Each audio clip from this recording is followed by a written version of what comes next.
Bayangkan, kamu seorang muslim, sedang duduk di meja makan, mencicipi sebuah hidangan yang terlihat menggugah selera.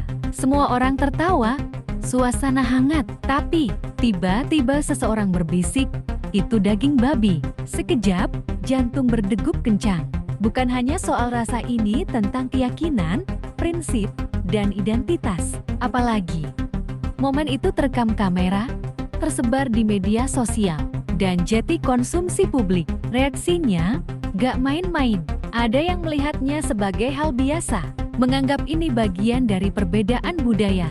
Tapi, ada juga yang menganggapnya pelanggaran berat, bahkan sampai melibatkan hukum dan mengirim seseorang ke penjara. Di balik layar, ada 4 nama yang terjerat dalam pusaran kontroversi ini. Mulai dari Chef Renata, juri MasterChef Indonesia yang terkenal dingin dan elegan.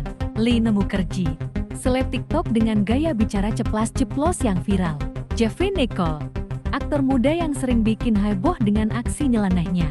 Hingga Happy Asmara, sang Queen of Ambiar dari dunia musik dangdut. Masing-masing punya cerita sendiri, latar yang berbeda, alasan yang berbeda, dan tentu saja konsekuensi yang berbeda pula. Ada yang cukup meminta maaf, ada yang dihujat habis-habisan, bahkan ada yang harus berhadapan dengan jeruji besi.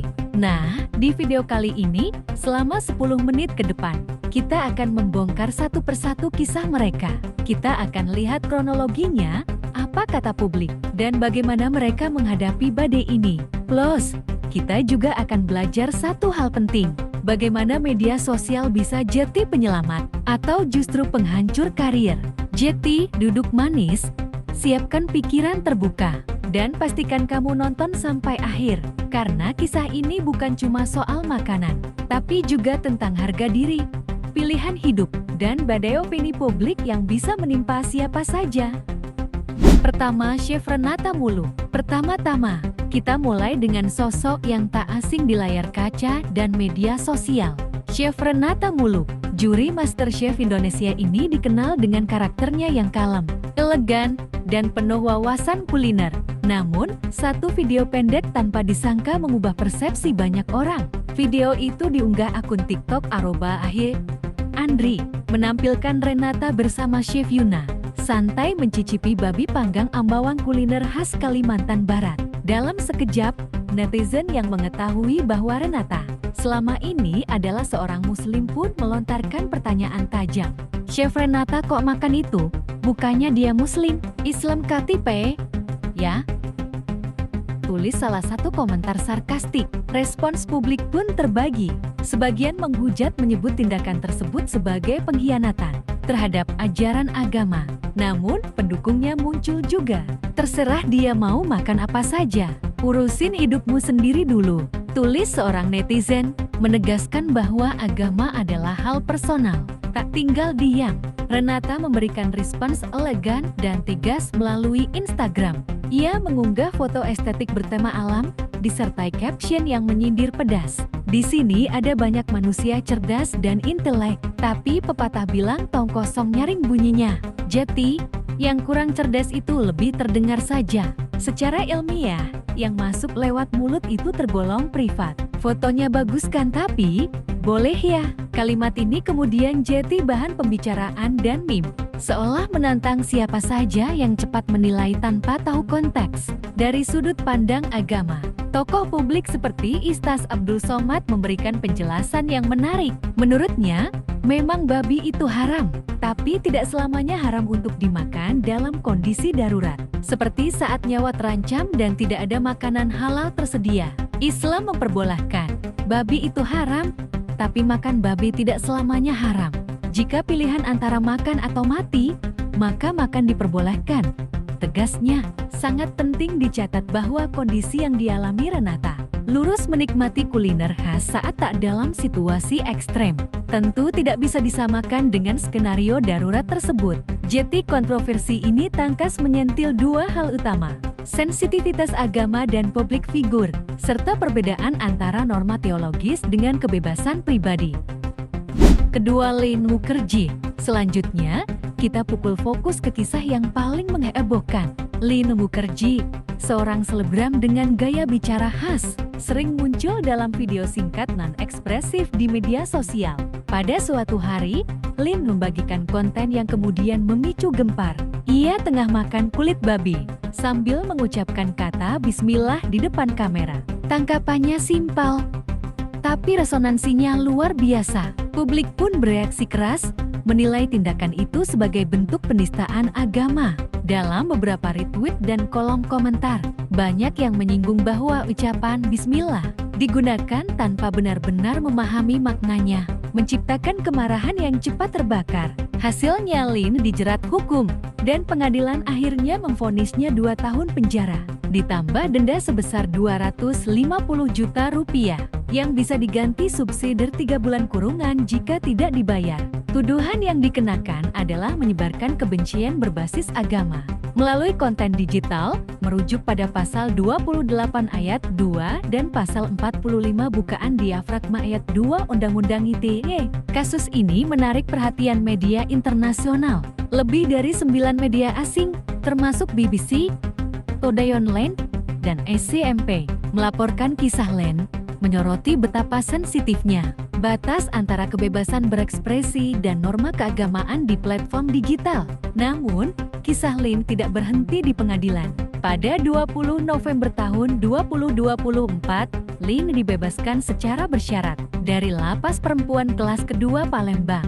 Setelah menjalani sekitar 2/3 dari masa hukumannya, saat keluar, Lin tampak memakai pakaian merah muda, menyunggingkan senyum, dan dengan bangga menunjukkan surat pembebasan kepada wartawan yang menunggunya di gerbang lapas. Kepala lapas menyebut bahwa keputusan pelepasan bersyarat diambil karena Lin berkelakuan baik dan aktif dalam kegiatan positif selama masa tahanan.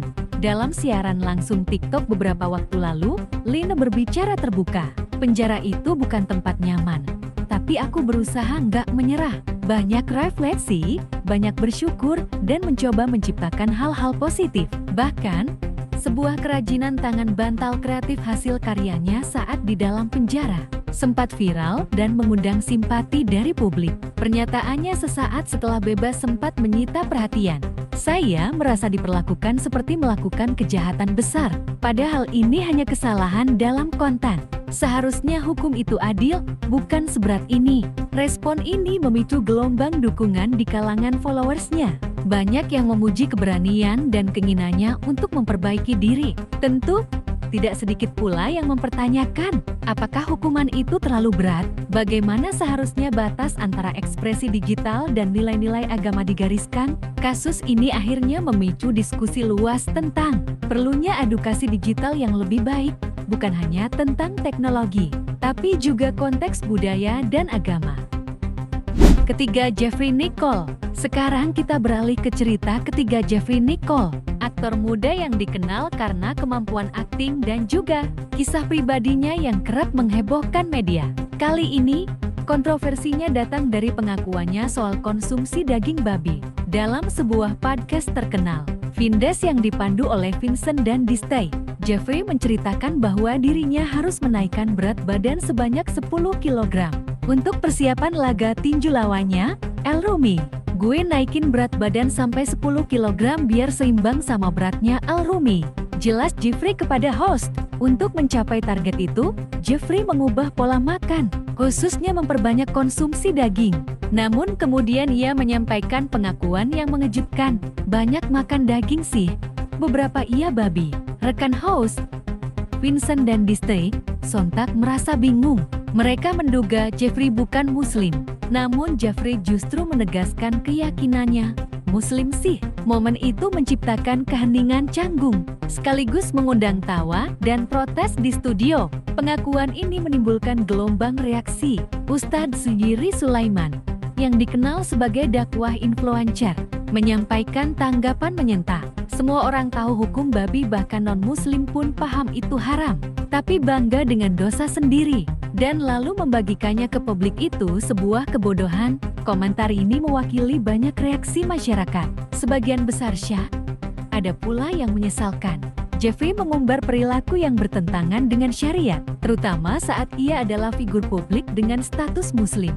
Berbeda dengan kasus lain yang menyentuh ranah hukum atau penistaan agama, pengakuan Jeffrey tidak berujung tuntutan hukum. Namun ia tetap menjadi sorotan karena membawa dilema identitas. Apakah pilihan pribadi seperti cara menaikkan berat badan layak diberi ruang toleransi jika bertentangan dengan norma agama?